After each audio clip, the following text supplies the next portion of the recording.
Agora o tempo. O dia amanheceu com temperaturas mais amenas no Vale dos Sinos, com mínimas na casa dos 15 graus. As nuvens devem aumentar à tarde e à noite, mas não há riscos de pancadas de chuva. Confira agora os detalhes da previsão para amanhã nos mapas. Nesta sexta-feira, o ar polar atua sobre o sul. O dia amanhece frio e com névoa em vários locais. O sol predomina durante todo o dia no estado. A chuva deve aparecer de forma isolada na serra. Nos vales em costa da serra, o sol aparece entre poucas nuvens e não deve chover. No Vale dos Sinos, as temperaturas ficam entre 13 e 24 graus. Em Gramado, os termômetros marcam entre 12 e 21 graus. Em Dois Irmãos, a mínima é de 12 e máxima de 23. Em Esteio, as temperaturas ficam entre 14 e 24 graus. Em Pinhal, mínima de 14 e a máxima atinge os 25 graus.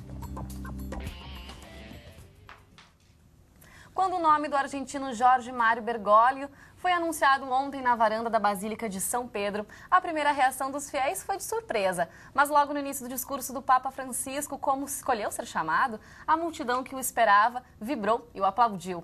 E agora os olhos do mundo se voltam para os primeiros dias do pontificado, que serão marcados por muitas atividades. Com certeza, né, Ioris? E para comentarmos sobre a escolha do Papa e também falarmos sobre os desafios, as expectativas em relação ao novo líder mundial da Igreja Católica, recebemos aqui no estúdio o padre Pedro Gilberto Gomes, pró-reitor acadêmico da Unicinos. Olá, tudo bem?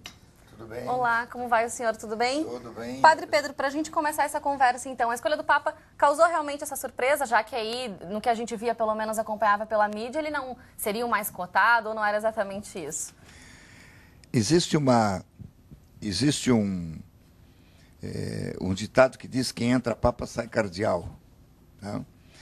Então, vê que todos aqueles que estavam cotados saíram como entraram, cardeais. Né? Então, isso é uma coisa importante. Eu estava convencido que se demorasse muito, se escolheria alguém realmente inesperado, porque às vezes você tem que compor as coisas. Né? Acho que sim. Então, nesse momento, foi uma surpresa para as pessoas, para aqueles que votavam. Né? Correndo o risco de pecar com a modéstia, eu várias vezes comentei citando o nome dele.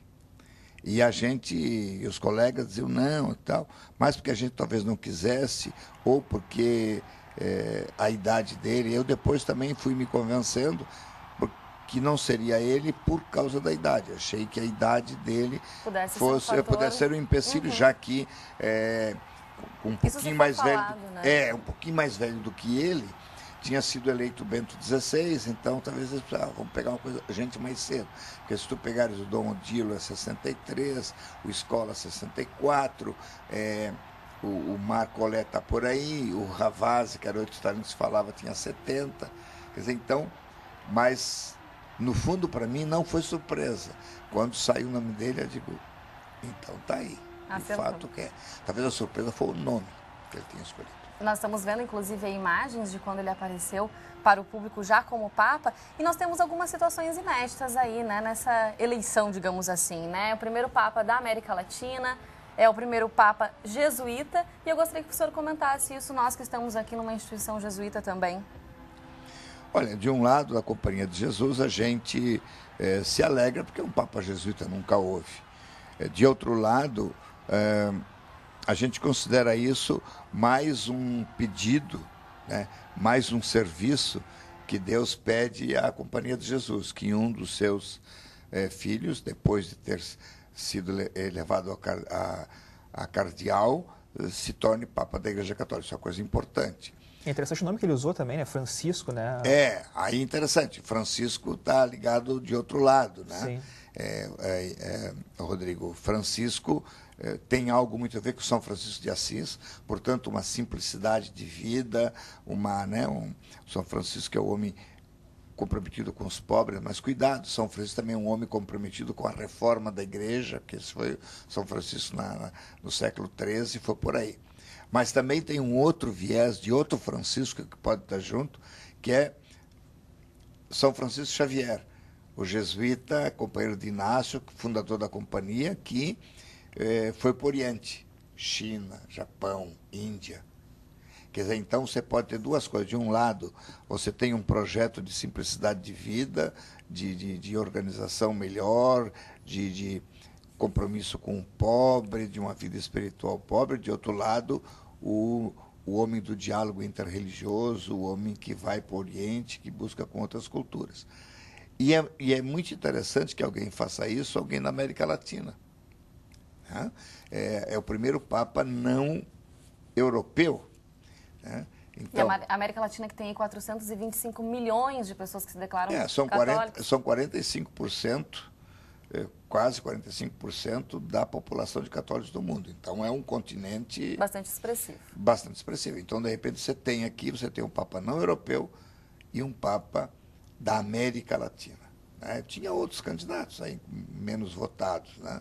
Mas da América Latina. Isso é muito importante. E muitos falam também da humildade, né, desse novo Papa e do carisma dele também. O que daria para falar sobre o perfil desse novo Papa, Papa Francisco? Veja, eu não conheço ele pessoalmente, mas eu sei da vida dele. O pessoal fala aí porque ele foi provincial da Argentina, ele um jesuíta da casa, a gente sempre sabe, né, de alguns.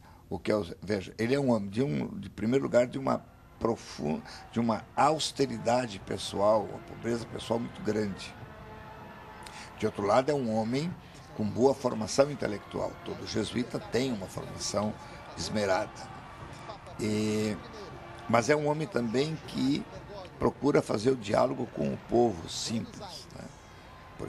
Então, ele fazia isso na Diocese de Buenos Aires. Ele, ao fazer as suas visitas pastorais... Isso que é importante também, até, desculpa interrompê-lo, mas essa questão de poder estabelecer o diálogo, claro, sem perder já aquilo que está já sacramentado, mas de poder estabelecer isso. Será que é o que a gente vai ver realmente daqui para frente? Claro. O que a gente pode esperar daqui para frente? Não, então, mas é isso. Quer dizer, veja, um homem que...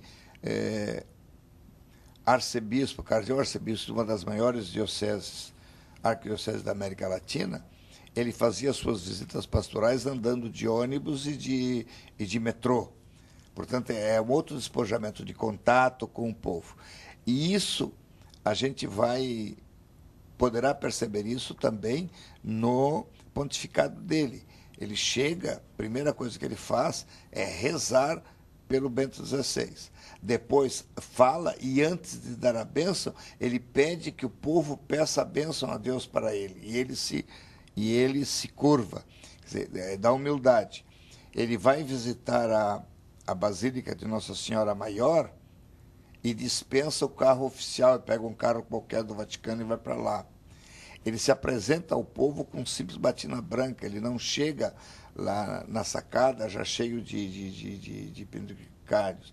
A grande estola que ele coloca para dar bênção e tira de novo. Quer dizer, é todo um estilo de vida, que é o estilo despojado de Francisco de Assis, mas é o estilo também que insinua e que mostra o desejo de uma reforma e de uma transformação na igreja, que é isso que Francisco queria, e era isso que Inácio, fundador da companhia, queria. Bom, e a missa de entronização, que deve contar com a presença de líderes e personalidade de todo mundo, vai acontecer na próxima terça-feira, dia 19, que é dia de São José, patrono da igreja. Tá certo. E ainda aguardam o Papa ainda esse ano no Brasil, né, no encontro aí que vai reunir a Jornada Mundial da Juventude. Padre Pedro, muito obrigada pela sua presença e pelas informações. Muito obrigado aos ouvintes, telespectadores da Rádio Unicinos. Obrigada. Televisão Unicinos. Valeu. E a edição de hoje do Conexão TV Unicinos fica por aqui. Nós voltamos amanhã ao 12h30. Até lá. Tchau.